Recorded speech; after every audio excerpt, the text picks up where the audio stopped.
It's Edge Radio Australia. The Greater Wealth is the name of this show. And I'll tell you right now, the man who's in charge of creating that greater wealth, well, thank you very much, with some fantastic courses with Blue Sky Factory, it is Derek Whittaker to my right. We're sitting a bit differently today, mate. A bit intimate. What can you say? It feels like traditional television here. It's like we're reporting live. We It's are. great. Oh, look.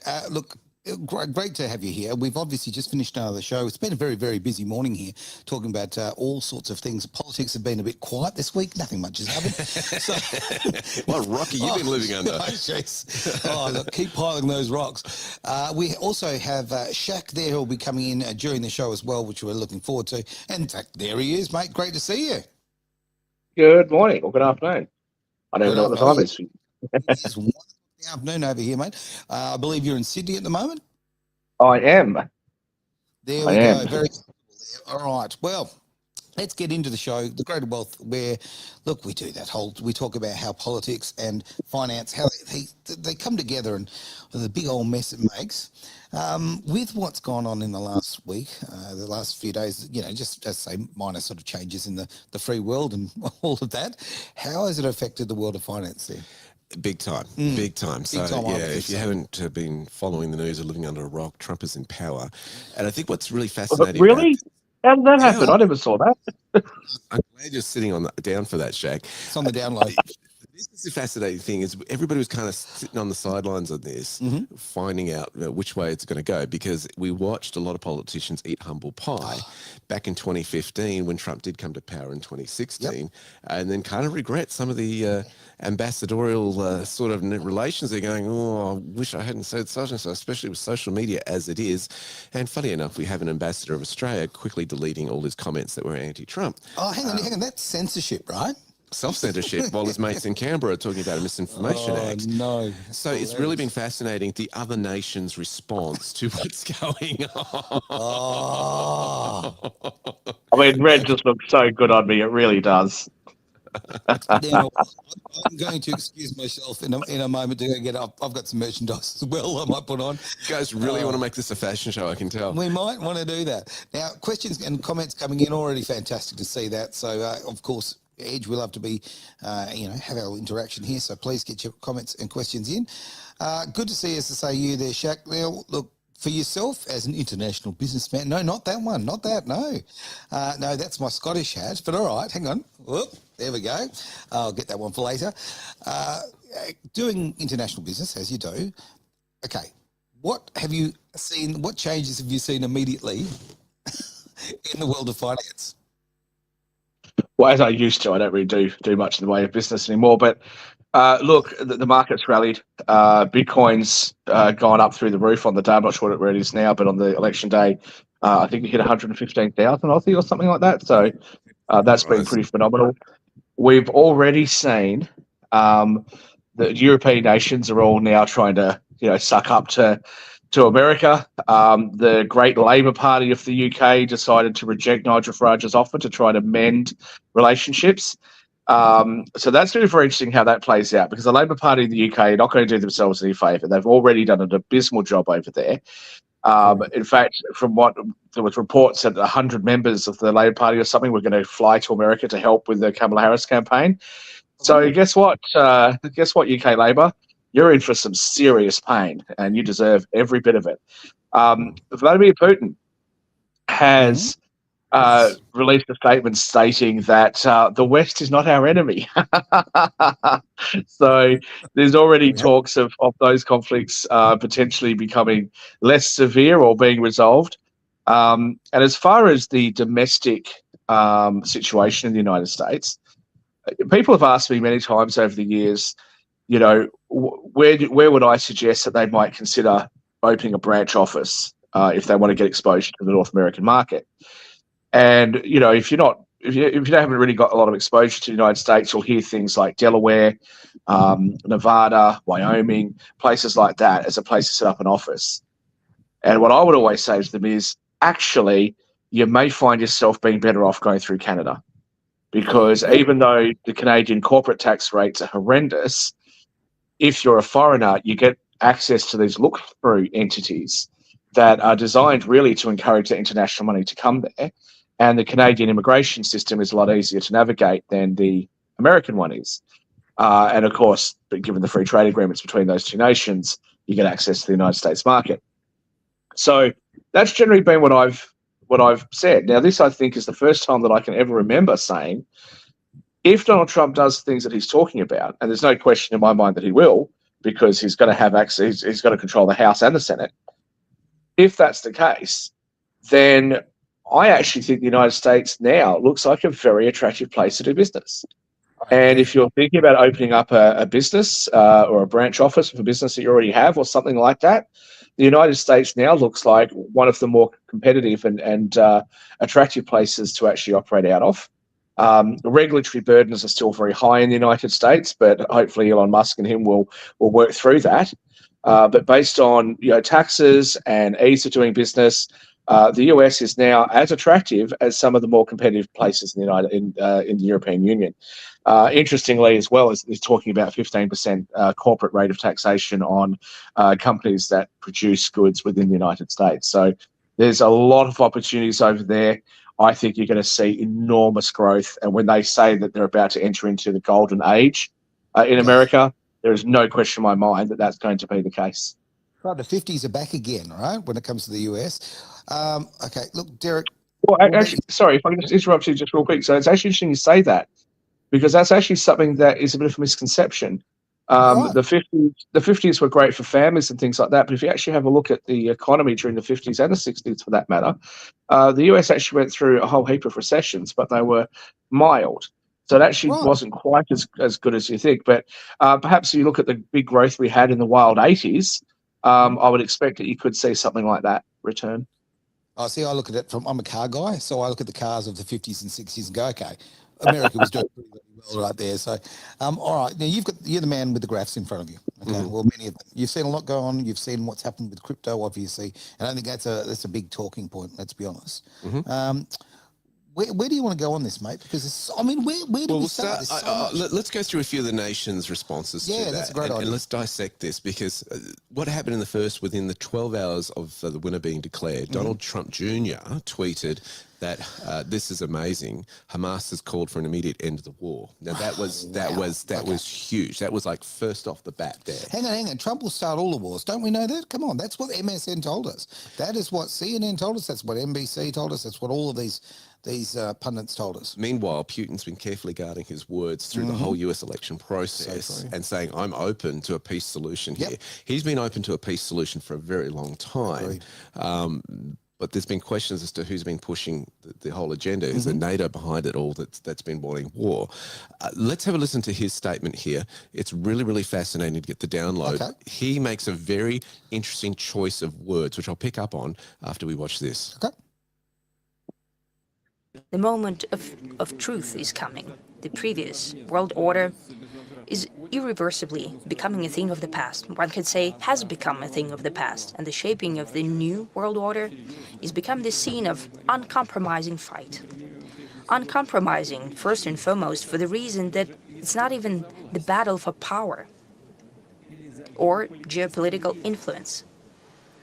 It's a clash of the very principles that would be the foundation between the relation, for the relation of the countries at the next historical stage. And its outcome will define whether all of us jointly can build a world that would allow everyone to develop and to solve the outstanding contradictions based on mutual respect of cultures and civilization without coercion and use of force. Now, this is fascinating. He's talking about this reference of the New World Order. This is a term that I picked up on back when the Clintons were in power. They would use it in so many different speeches. And I would sit there and go, what exactly are you talking about, this term New World Order? New World Order. You keep bringing it up over and over again. Well, it looks like this New World Order is done. It's going towards this. And it's funny to hear Putin talk about it now. And he's talking about we need to be based on mutual respect of cultures. I actually personally, it's my personal opinion that he and Trump both have one thing in common, a value in common that makes them actually get on fairly well, and that is the fact that they are into sovereignty of their own 1000%, nations 1000%. and respecting going, you do what you want in your nation and have self-governance, we'll do what we want in ours. And I think they are strong leaders who respect that mutually. I think the other side, the left, have been pushing all the blame on Russia. They cop it left, right and center. It's Russia's fault. This has happened, that has happened. So this is a really interesting change of events. Now, keep in mind, guys, this is where it gets really interesting. Who is Russia in conflict with at the moment? Well, Ukraine. no, I pause because I want to say NATO. Okay, I think Ukraine's absolutely irrelevant in this conversation in so many ways. But this is where it gets really interesting. Who is Ukraine reliant on for their communications right now? Well, hang on, would it be Elon Musk? And who is Leon Loss working with at the moment? Oh, you see where this all goes? Because those drones need internet connection to work and all that sort of thing. So this changed the whole politics, the geopolitical of it right now. The fact that the force that has formed the Trump alliance here with Musk, Tulsi Gabbard, Kennedy, you know, Kennedy, to a lesser Republican. extent, look at that. You had Dana, I forget his surname, Dana up there, doing a If speech. you had have said that 10 years ago, that a Kennedy would become a Republican. And not like an extended Kennedy, like Maria Shriver that Arnold Schwarzenegger married, but an actual Kennedy, the son of RFK. If you had the nephew of JFK, if you had have said that person from that family would become a Republican, nobody would believe you. I mean, Paul Keating may as well join the bloody Liberal Party now because the Labor Party's left him behind. I mean, it's just the whole thing's just ridiculous. But talk about Ukraine for a moment. So there were reports, I think it was you, Derek, that brought it to my attention that they come from the major private equity firms in the world that I'm not going to name right now, but I'm sure everyone knows who they are. Bidding for contracts worth hundreds of billions of dollars to rebuild the Ukraine. Now, I've got to tell you that when I was in Africa, I was actually astounded by how much wealth was there and how much poverty was there. And I saw this report from an African lady who I can't remember who she was addressing. I'm not sure if she was addressing the United Nations or if she was addressing the European Union or who she was addressing, but she actually made mention of the fact that $10 trillion worth of wealth from Africa is brought out of Africa predominantly to European nations and to America, and all of those profits are generated in those countries and not generated in Africa. And yet the Africans are always fighting, and they don't seem to ever have an issue trying to get weapons or anything else. So those of you that can remember that old movie with Nicolas Cage, was it Lord of War or whatever it was called? In the end credits of that movie, it actually states something that's factually true, which is that the world's biggest arm dealers are the 5 members of the Security Council of the United Nations. Really? So there's no question in my mind that there are people out there who are struggling to survive, that are just trying to live. These are our fellow human beings who are having their opportunities taken away from them, that are forced to live impoverished lives because of the greed of just a handful of people. I'm a capitalist, I always will be. That's not capitalism. No. That's corruption. That is crony capitalism. That's exactly what we see here when we see all the major corporations taking over different aspects of our lives and forcing out competition.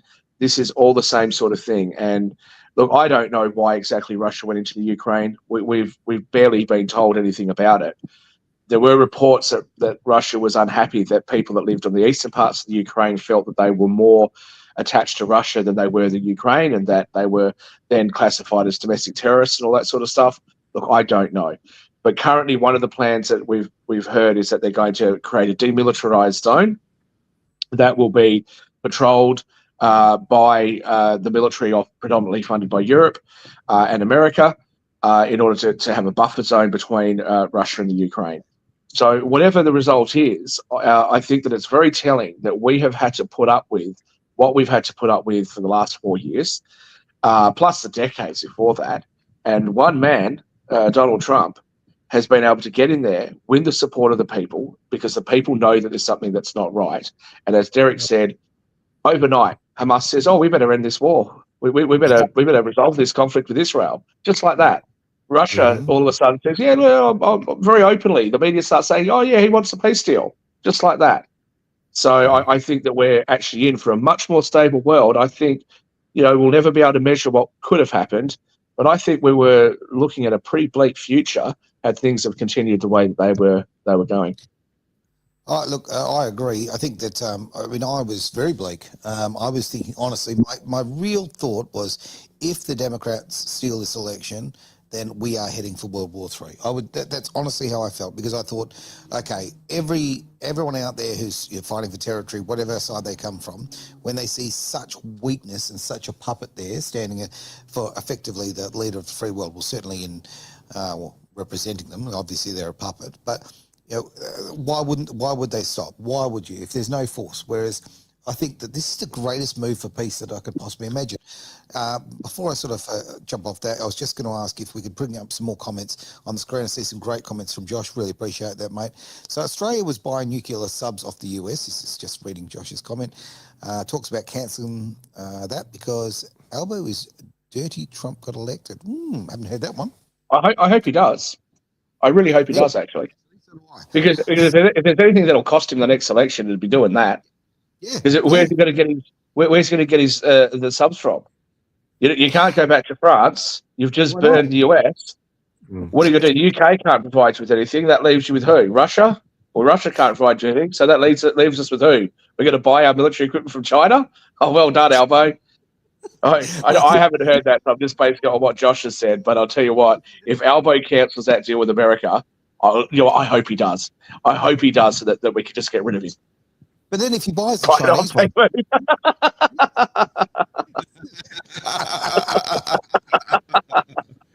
Yes. 20% off this weekend. That's right.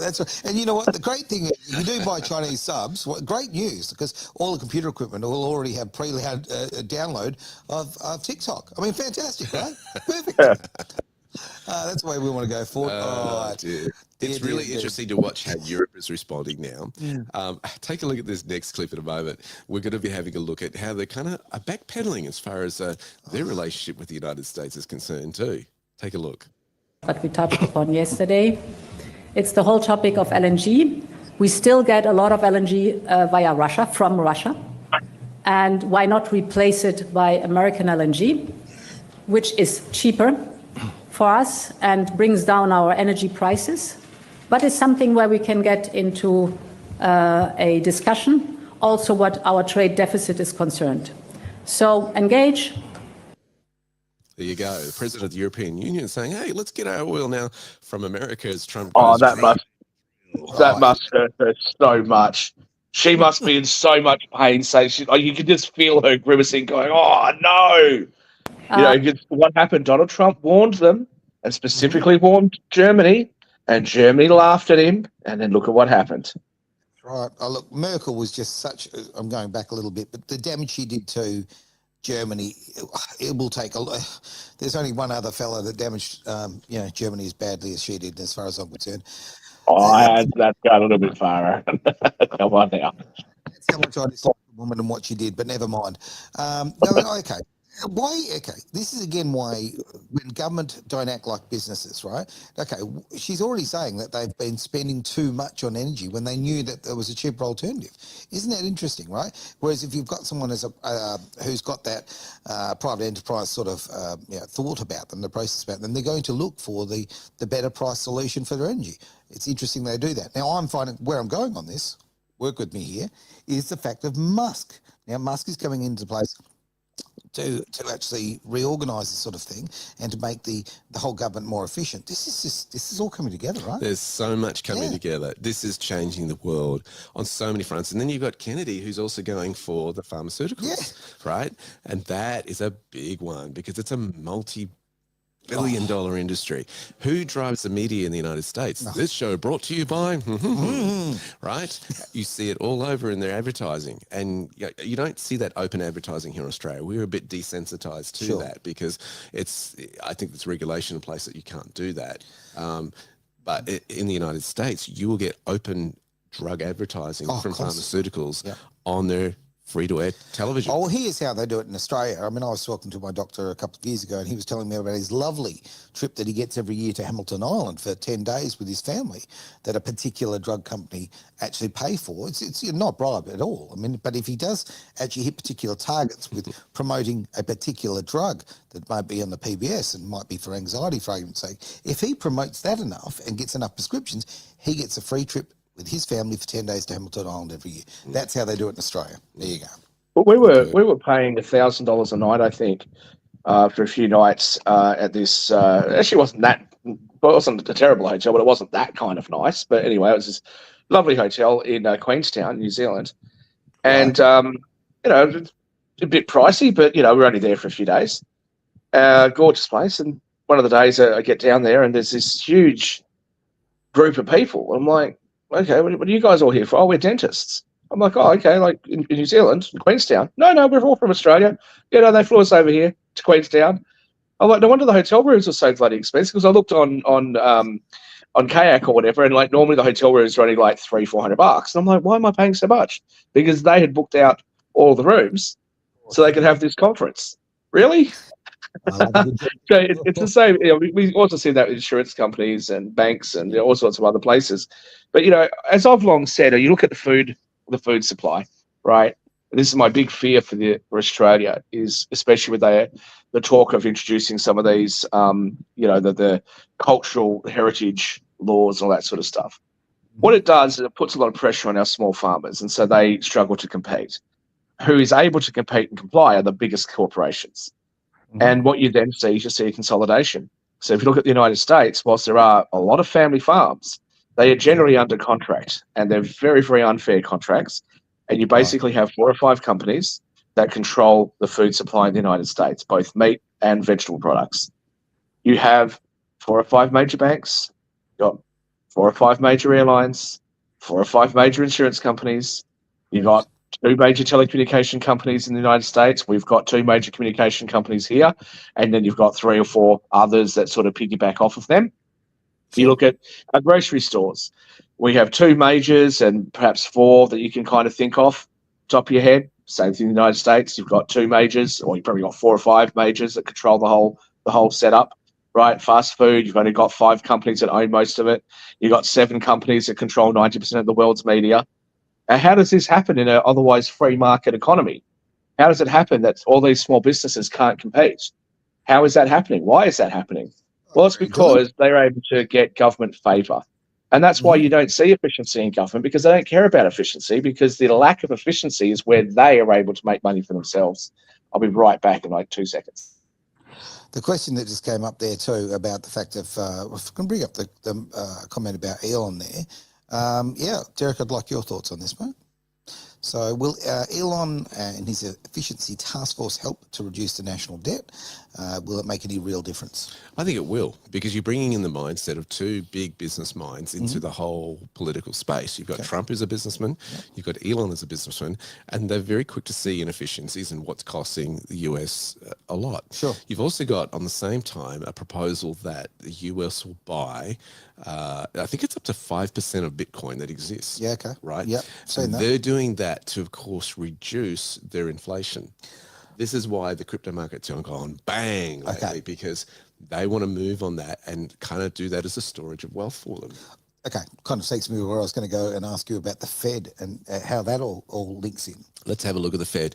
Very interesting sort of frosty response here from one of the journalists' questions in terms of how they see the election of Trump. Let's take a look. Politico. Some of the president-elect's advisors have suggested that you should resign. If he asked you to leave, would you go? No. Can you follow up on, do you think? That was definitive. Hang on, it's a little bit more. I think there was some lagging there. Okay. All righty, got a little silent there, but it's, you know. And the next question. Can you follow up on, do you think that legally? All right. She says, do you think legally you would need to? And he goes, no. Right. And so it's quite of a bit of a frosty response. Now, the Federal Reserve is an independent body. They are not a government agency. Sure. Like it looks, how it appears with all the logos and all that sort of stuff. But that kind of response, is he just happy that Trump has gotten in? Is he just happy by the question that Journo's asking? Is it a combination of both, or is it option 4? Maybe he had a fight with his wife before getting on the front of the cameras. I mean, what's going on here with the Fed? This is going to change things because Trump was very, in his first presidency, very pushing in terms of, hey, I want the Fed to do this, I want the Fed to do that. He's already at the Bitcoin 2024 conference said that he would fire on day one Gary Gensler, who was the head of the SEC. And how popular was that comment? The crowd went nuts because, of course, there's been so many cases by the SEC against the crypto world in relation to Ripple. That case that's gone on for 4 years. And there's also been Coinbase. They've really taken them over, and people are asking, we just want simple regulation, especially the crypto space, as to where we stand with this so we know what the rules are. Of course. And so this has been fought, resisted by the traditional forms of finance. And it's really interesting to see, does this change the landscape in terms of how the government relates to the Fed as well? Oh, look, I think I know it what does. Yeah, you go on. Yeah, what was that? Look, I don't want to jump to the defence of the Fed here, but I think we're sort of slightly overstating things. Don't put me here by myself. Not while I'm defending the Fed of all things. No, I think you're slightly overstating things. And Jerome Powell, he doesn't have to resign because Donald Trump asked him to. And also, look, Donald Trump doesn't have the authority. You might argue that he should. I would argue that actually no government really should have the authority to order the Fed to do or not to do anything. The Fed has a specific role, and I know that the people around us will go, "Oh, it's a big private, thing." Look, I don't think it actually is a privately owned bank in the way that people say it is. I think that's a bit of a misunderstanding of the actual process. Having said that, I would have absolutely no issues whatsoever with the Fed being ended altogether. And that goes as well for the Reserve Bank of Australia and all the other central banks. Because as far as I'm concerned, the flow of the money supply could be well determined by the free market without their intervention. Yep. Well, that may come true. Let's hope so. Because, I think there's a lot of agencies that are re-looking at their future. All the three-letter agencies, the DOJ, the IRS, the WHO, because Trump pulled 20 million back in the day when he was president, saying, what are we getting out of the WHO? And all what are we? Well, there is a lot of shake-up going on internally in the United States, which will have a flow-on effect internationally. Okay, can we fire back to so what I think that you will likely see is, if you look back before the Fed existed, there were basically all of the commercial banks, of which you had a lot of small banks, right? Our group, all the audience members that are watching right now, we could all get together, start a little bank, and we could issue our own currency, right? Mm-hmm. Now, there was some issue because all these banks were issuing their own currency, and there was a lot of fraudulent and forged and all that. Technology's changed. So I think what we've seen is a push towards a globalized currency. We've seen that with the euro. And in my personal opinion, the euro is an epic disaster. The euro, I honestly don't think the euro will be around the way it is now in 20 or 30 years from now, because it's just not sustainable. It doesn't work. It has hurt countries immeasurably. Like countries like Greece, for example, should have been able to lower their currency in order to attract inward investment, and then to be able to make their exports more attractive to make up for the imports that they had. But instead, they've been, they've ended up with these horrendous debt levels and everything else. You could say the same thing with Italy, Spain, the whole thing. So the euro hasn't worked very well. The US dollar, yes, it works very well. I'm not going to say anything too negative about it, other than to say that how long is it going to be before the Middle Eastern countries, especially with the growth of the BRICS nations, how long is it going to be before the Middle Eastern countries say, why are we pegging our currency to the US dollar? Why don't we free float our currency, given that we've actually got wealth that we're generating from our oil and energy and everything else, right? So I think you're actually going to start to see a whole heap new currencies. Now, I actually would support that. I actually think that's fantastic. But when we look at crypto was something that I'd never thought about 20 years ago. And so now what you're actually going to see is a whole heap of alternative currencies and alternative places to keep your wealth and to store your wealth other than using fiat currency. And that's going to dramatically weaken these fiat currencies. And I think that's actually a good thing, because the fiat currencies are out of control. And what the bankers are doing, I will give them the benefit of the doubt that it wasn't deliberate. But what they've done is they've impoverished people. And did anyone see the report that just came out recently, the last few days, that said that the big banks in this country are benefiting an extra $200,000 on every home loan over the life of that home loan because of the No. overcharging of interest? So where's all that money going? It's going to the banks, and the banks are then flowing it through to their shareholders, some of which are overseas. I think it's terrible. We have in this country people who are struggling to survive. I've talked about this before, but they're older people who, don't have enough to eat sometimes, that, are going without meals to feed their cats or dogs, who don't have access to proper medical facilities and, all of the sorts of things that would give them some dignity. Our children are failing in schools. Our healthcare system isn't operating properly. And we're told that there's not enough money to go around.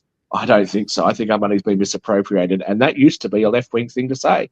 Now it's the people on the right that are saying, how about we have a bit more efficiency and a bit more competition into this marketplace? Yep, very, very true. A lot of great comments coming through, and There's the report right there.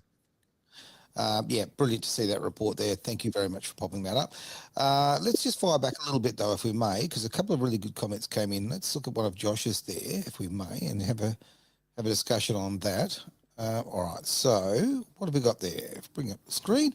Okay, the only way to get, this is from Josh, the only way to get rid of the Fed would be to repeal the Federal Reserve Act. Okay, now for those who understand how hard that would be, any comment?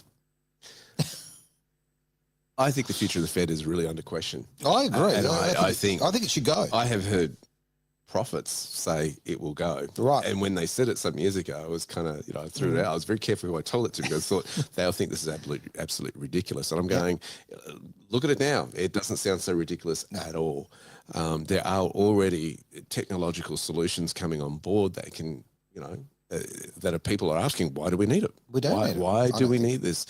And I think, again, it changes the relationship, if that is the case, of how the US government would relate to the bank as well, in terms of distribution of currency. It's a big game changer.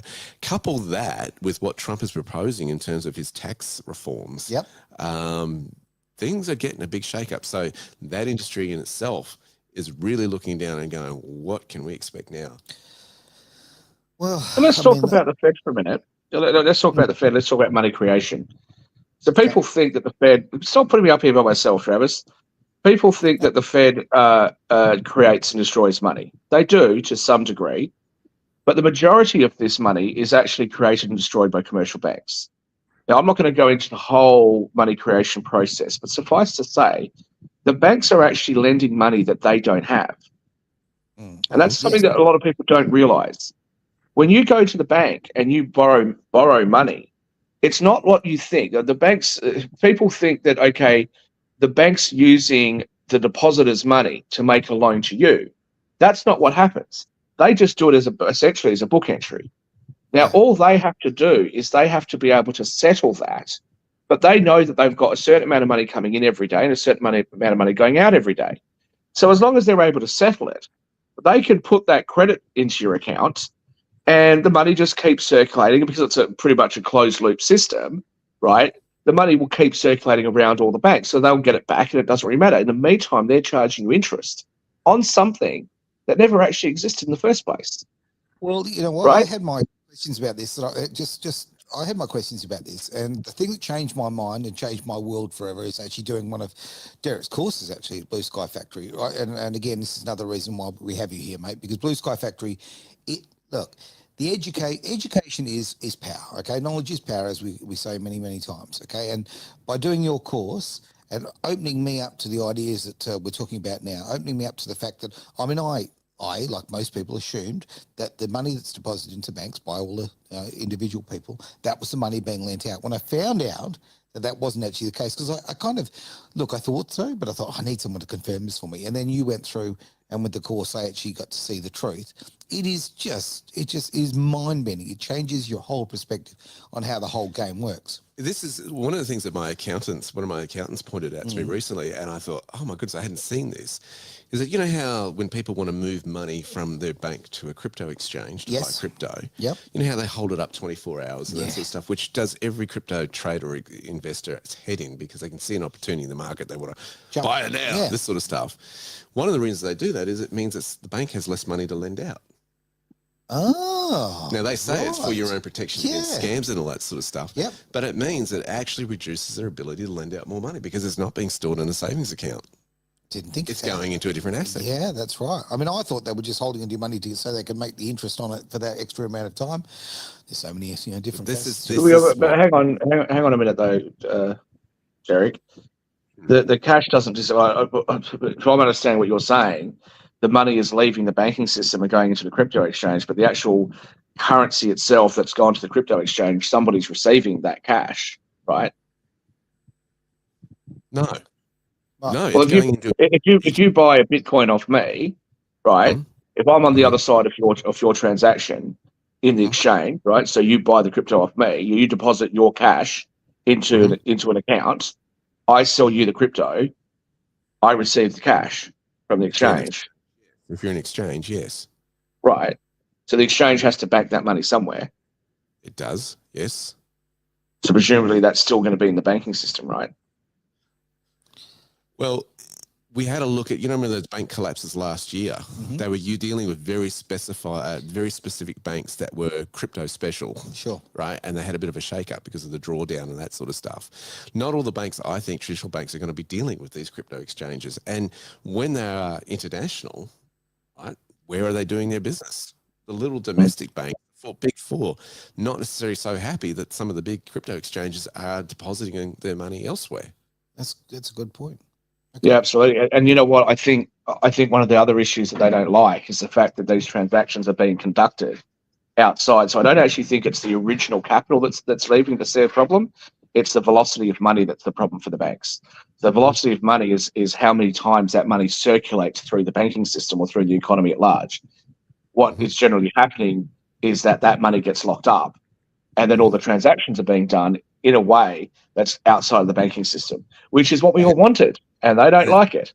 And it's parked in some cold wallet somewhere where they can't get access to it. People have taken custodianship of their own assets. Well, the bank has lost control of that money, and therefore the power of that comes with it, and obviously the growth that comes with it. And, I was teaching this in a very popular course over the last few weeks, and people don't realize how vulnerable they are to the banks. One mouse stroke froze my bank accounts. Yeah, I know. One little mouse stroke. Even when I called them, went through all the hoops and said, hey, look, this is all the know your client rules. I've done this. I provided this information. I even had, someone fly in from overseas to provide their signatures and stuff like that. And you know who I'm talking about, SHAK. This situation was going on. And then I get warnings if you don't comply by this time. I was getting the electronic emails coming through. I'm saying, I ring them up, say, hey, I'm getting this message. Oh, don't worry about it. Just ignore it. It's an error. Right? Even through all that, they still frozen. I'm like, you don't realize how vulnerable you are, guys. Yeah, exactly right. If you've got your accounts blocked and locked that way, I mean, you can't put food on the table for your family. It's that fundamental. To their credit, they sorted it out fairly quickly, but it was a wake-up call for me going, but they sorted it out quickly on their terms. So I've just had this situation. I've had multiple situations go wrong for me in the last month or so. It's just tearing my bloody hair out. I have to go for another hair replacement at this rate. So we've had... just the last few days, I had actually the same bank that you're referring to, Derek, who has now restricted my access to my account because of some fraud alert. You ring them, and in order to be able to get through to the place, you have to log on to your internet banking, which you can't do because it's under a fraud alert. I'm like, what the hell, right? Then the other one that I had, and I probably shouldn't repeat this on air, but I'm going to because we all know what I'm like. I transferred some money from New Zealand from an account that was held in my name. Now, that bank that I transferred it from to the bank that I transferred it to, it's the same parent company, right? So it's the same bank. It's a subsidiary of the bank that I transferred it to here in Australia. And I'm still waiting now. I've been waiting now for, I think, a month for this money to be released to me. So last week, I get talking to them, and I'm like, come on, what the hell? They're like, oh, well, we just need to know a little bit more about, the person that sent it to you and all that. I said, the account's in my name. And like, okay, and how, like, do you know this person well? I'm like, it's me. Like, oh, how long have you known the person? I'm like, you're not listening to it. It's me. It's in my name. Look at the name on the transaction. I've known the person my entire life. What are you talking about? So then the person goes, oh, well, can I ask you what sort of relationship you have with the person? I said, it's a sexual one. It's a sexual relationship, but it's not monogamous. And they're like, oh, okay, well, I better transfer you through to the supervisor. And then they're like, oh, that wasn't really a very appropriate comment. I said, you've been sitting on my money for a freaking month, for goodness sake. So, yeah, I probably shouldn't have said that, but I really shouldn't repeat it on air. But the hell with it. Like, these banks just drive me up the bloody wall. Anyway, that was my rant over. Jack, that same bank, right, that we're talking about, they mucked up one of my payments from one of my clients in Europe, right? I said to him, listen, they gave me all the information, right? It would take absolutely no ownership that they may have given the information incorrectly.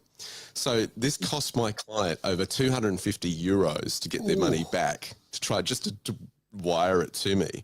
And I go and I say, look, this was a fairly substantial amount of money. I'm going to be late in paying my loans to you this month because you guys have mucked it up so much. And then the business bank that turns around and says, would you like to apply for financial hardship? It's like, you got to be kidding me. No ownership over the problem. No ownership. No. I'm trying to do the right thing and just give you heads up. Hey, you're slowing my cash flow here, but the money's coming because you stuffed it up. They want me to apply for. There's a comment that I just saw, if we can bring that back up there, about how if the banks operated a particular way. Let's have a look at that. Bring that up on their big screen so we can see it, because we're all getting old and blind. This is, again, great comments from Josh. And Josh, we need to talk about your little candidacy thing. I think we get him in on the couch very, very soon, coming up for the elections in March. If we operated like the banks, lending money we don't have and charging interest on it, we would be put in prison for fraud. So true. So there was actually a Supreme Court case in the US. I can't remember the name of it off my head, but it was a case where the guy actually took the banks to court and said, I'm not going to pay my home loan off because they actually didn't lend me anything, right? It was just a made-up thing. And if memory serves me correctly, he'd sort of won the case and then it got overturned, or so. I can't remember. There's a Supreme Court ruling on it. But you're right. I mean, the banks are doing this. They're lending stuff that they don't have and charging you interest on it. And like, to be fair, if that is a reasonable enough process, even if you were to get away from fractional reserve banking, you would still see this kind of thing happen because that's just part of how the banking system works. And if you didn't do that, it would be problematic. However, you could do it by ways of credits and debits without necessarily needing to have a bank charge interest and take their cut as a result of just them facilitating the transaction. And if you did think that was appropriate and necessary, I hate to support the government here, but if you do think that, let the people, the community at large, facilitate the transactions and earn the revenue from that, rather than letting private enterprise do it, if and only if private enterprise has monopoly powers. Now, if you were to say to me, we're going to break up the banks, or we're going to make it far easier for, small people to be able to start their own banks, and we're going to absolutely, force competition to this market. You're going to have, 5,000 banks around Australia, and, they're going to be mum and dad operations, right? Sure. Okay, cool. I'm all good with that. What we have instead is we have a monopolized situation, and it creates an unfair distortion in the market, and we're seeing that across pretty much the whole world. Well, this happens in every single industry. The government has made it so that pretty much no matter what trade you're in, there's a monopoly, okay? Whether it be banking, whether it be media, whether it be the food industries, all of these things, all of the small players are being pushed out and out and out. And, that to me, that's completely against democracy and a free market, obviously. But, and this is, again, why we have to think when we vote and do our research on the people we vote. But it's all changing. And this is the thing. Yep. With Trump's election, right, it changes the whole spectrum on so many different industries. All the industries that we don't trust, right? Look at politics, right? Okay. It's disrupting that. Yeah. Let's have a look at the health industry. Right? We've just touched on that. That has sadly gotten under so much scrutiny, but probably rightly so, because people are going, well, who's running it, right? Who is the legalized drug cartel behind the pharmaceuticals, right? And then there is the media, right? Your favorite one. Oh, I love them. Right.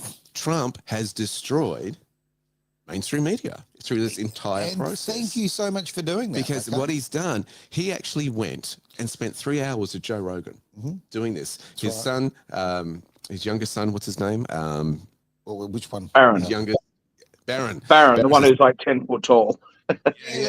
Barron's saying, Dad, you've got to talk to these guys. They're really cool. Yeah. Dad, you've got to talk to these guys. So he hit the younger market by going to that. And it shows that he takes other people's advice. Look at that. Yeah, Right? he was very open to that. And he would do that. And he got about, I think, 430 million views on Rogan's show I alone. think it could be a little bit more than CNN, just a touch, just a little bit. Kamala tried to get a podcast going, and they got about 600,000 to 800,000 views and that sort of thing on that one. Wow. And so the media has changed because people are just going, we want the uncut, uncensored version of news, which you can get on a 3-hour, 40-minute interview. Well, there's nowhere to hide in podcast, that, right? Okay. Exactly. Yeah. It's not edited. Look what we do here. This is, again, we have conversations. It's not edited. There's no preset questions that we all work with. This is the absolute future of how, the media, I think we almost need to lose that word. The way people get their information has changed completely, and we have so much to thank Trump for on that one. The independent media around the world, we are taking over. It's got to the point now where people now, I believe that the current figures are 20% of people get their information from the mainstream media. 20%. It's that older generation. This election win from him, he earned it. It wasn't just a complete repudiation of what the Democrats have done over the last 4 years, and I would argue for decades now. It was actually also that he earned it. He went and spoke to different people. He went on podcasts. He did his rallies. He did interviews. He did the whole lot. And she did. I mean, she still, by the way, hasn't had a press conference. She's the only person I can think of that's ever run to be a president who's never held a press conference. Who does that, right? So, she's been so funny, but he's actually gone out there and he's spoken to people from all different walks of life. So Joe Rogan, a few years ago, said he didn't want to give Donald Trump a platform. Then he gives him a platform, and what does he end up doing? He ends up endorsing Donald Trump. Yeah. Elon Musk, former Democrat, and Elon Musk's mother, Maya Musk, is actually out there as well doing interviews about why she switched from the Democrats. Right? People are leaving the Democrats in droves. What did we get told about this election? We were told that women across America were going to vote against him because of Roe v. Wade being overturned. Yet he got 52% of the women's vote. And across all the other ethnicities, including black women, he got a higher vote total than what he had gotten before. She performed worse in almost every major. Actually, I think black women are the exception. She performed worse across every major demographic than what Joe Biden did. So, what are we suggesting? And they are, black men are what, racist? No, they're not racist. They're misogynist. The Latinos, oh no, they're misogynist as well. What about the women? Oh well, it's internalized misogyny. Like, come on. There's no kind of like, okay, we've done the wrong thing. People don't like what we're saying, what we're doing. People have been screaming at us for years to close the border. People have been screaming at us for years that the transgender stuff has gone too far. We need to roll back a few things, and we've ignored them. No, none of that. It's all just hate. Yeah, well, you know what? What you've done now is you've given him everything. He's got the House, he's got the Senate, he's got the Supreme Court. If the two Justices Alito and Clarence Thomas decide that they're going to retire early, then he gets to renominate two of those. And there's talk of Sotomayor having health issues. So if she goes the next 4 years, he gets another seat, which means that you're going to have a Supreme Court which is 7-2 or 8-1, 8-1 conservative. That's going to be like that for decades. And you know who's to blame? The Democrats. Don't come blaming everybody else. This was your ridiculous behavior and your refusal to listen to anybody. So I think it's brilliant, personally. I think it's also the machine behind the Democrats that's really come into the limelight out of the darkness. And people have realized, she was reading a script. She could not take off-the-cuff questions. She couldn't go off script and basically, do a normal interview. But it was how can very you do controlled. And of course, then they ask, well, what was the uncut version of the interview that she had with this broadcaster? We'd like to see the whole file, please. We don't want to unburden her from what has been. Okay, come on. We're past all of that. The really positive thing about all of this. Sorry, I didn't mean to cut you off. Sorry, I thought you finished. Go. I was just going to say this. I think you're absolutely right. The thing that we've now discovered, I think that so many people have now had it so blatantly in front of them, is the machine. Okay, it is not about the person. You're not voting for the person. You're voting for the machine. Now, if that's the case, say in the case of Trump, look at the people he surrounded himself with. Right, these are such quality human beings who are experts in all their fields. You look and you think about what, as I say, Elon Musk will do probably, well, I would say to the bureaucratic class, right? Will he do what he did with Twitter? I saw the comment come up before. It's a brilliant comment. It'll just change so much with the efficiency of things. You've got Kennedy, who's going to go after the food industry and the health industry and all that. This is a massive seismic change in the way that America lives, and therefore, because guess what? Okay, America gets the syphilis, Australia gets the flu, right? We get the cold here. Okay, this will change our political and our economic structure here in Australia, rather. We always react to the US. So when people say, oh, it's got nothing to do with us, it has everything to do with us here in Australia. It's interesting too with space exploration, because Elon Musk is part of course, that Republicans now, and nobody's got the technology that Elon has, where he can capture a rocket as it's coming back down again, and catch it with that was incredible. That was incredible footage, right? The launch pad. Just absolutely amazing. And Trump asked him, can China do this? No. Can the Russians do this? No. Can America do this? No. Just me. And how embarrassing is it for NASA that they can't even bring the astronauts back down? They've got to get Elon Musk to do it. How embarrassing is that? Can I just quickly say something, though, to one of the things that you were saying, Aaron? What has happened now is that the people are finally beginning to see things for what they are. And people are now beginning to ask questions. And they're like, hey, why is our food supply so bad? Hey, why do we only have a handful of pharmaceutical companies? Why is it that all our penicillin isn't manufactured anywhere in the West, but it's only being manufactured in 3 companies in China? Right? I've got nothing against China. I actually don't. But surely we should be able to produce our own generic medications in our own countries. So why can't we do it? Talking about manufacturing, is it really that much cheaper to do things overseas, given that a lot of this stuff is done by machine anyway? Why aren't we manufacturing here? Why is it that we're shipping our iron ore over to another country and then shipping back to steel when we know that the real profit margin is made in the value add? Why are we doing that? Right? What's happened to our shipping industry? What's happened to our car manufacturing? Why can't we get clothes made here? Right? Again, food, banking, the whole lot. People are now asking questions. And what it shows is people do not have any faith or trust in media. They don't have any faith or trust in the government. They don't trust the big corporations. Why do we only have Coles and Woolworths? You can go to the farmers market, if we just use example here in Sydney. You can go to not the farmers market, the Sydney, whatever it is, the Sydney markets, right, every morning. You can rock up there at 3:00 in the morning, and a friend of mine, I just asked him, how much does a certain thing cost? And it was 20% of the price of what you'd pay at the grocery store. 20%, right? But there is a few places where what they'll do is you place sort of an order and they'll go and get these boxes. You give them a little bit extra to cover their time and effort and whatever, and then they'll deliver it to you. And it costs you a fraction of what you'd pay at the big guys. Why don't we see that happening more, right? Why don't we see more direct farmer to consumer type things? Why do we only have a few toy manufacturers, for example? Mattel advocated for regulations that actually shut down a lot of the small toy manufacturers. So people that would just maybe had a garage and they made a few toys there or whatever, well, they couldn't actually comply with the safety regulations. And so therefore those toys have disappeared. You just have a handful of toy manufacturers now. And I can go on and on and on. The point is that people are now waking up to this and saying, okay, we've been had. And so the thing about capitalism and why capitalist societies do so well is because it allows everybody to be able to have a small business of their own or to work for a small business, right? But that has gone, and now it's all about climbing the corporate ladder.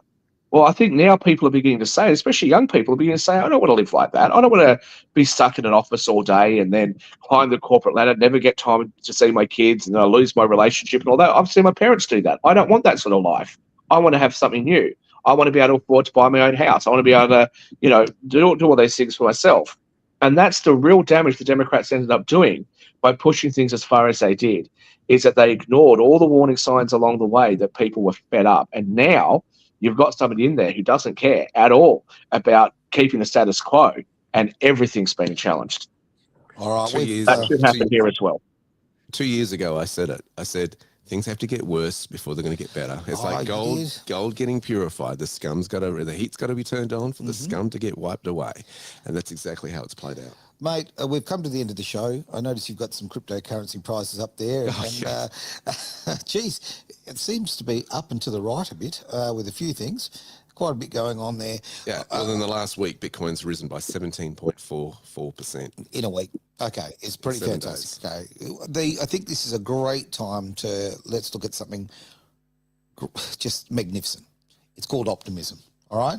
And I think that, you've certainly been saying this to me over the last few years, mate. And we look at all these things, look at the opportunity that is in front of us right now. Go out there with an open heart and open mind and go, yeah, I'm going to grab this with both hands. I'm going to take this opportunity, but also feel the optimism. As I say, I feel, and Travis off camera will laugh at this, I feel lighter, Travis, right now because, I think that a lot of pressure has been taken off the world with the threat of war and all kind of thing. With Trump coming in, I think it is a very, very great time to be alive. We just had to get through we had to purify the gold, mate. Yeah. And look, there's still a lot. I've never been more optimistic. Let me tell you, I have never been more optimistic about world affairs, about Australia, certainly about America. Fantastic. I'm going to get a new one of these. This is from 2016. All right, that is the end of the show. It has been the Greater Wealth here on Edge Radio Australia. Look, thank you for all the comments coming in. Really appreciate this. You can catch the replay on Sunday at 5 p.m.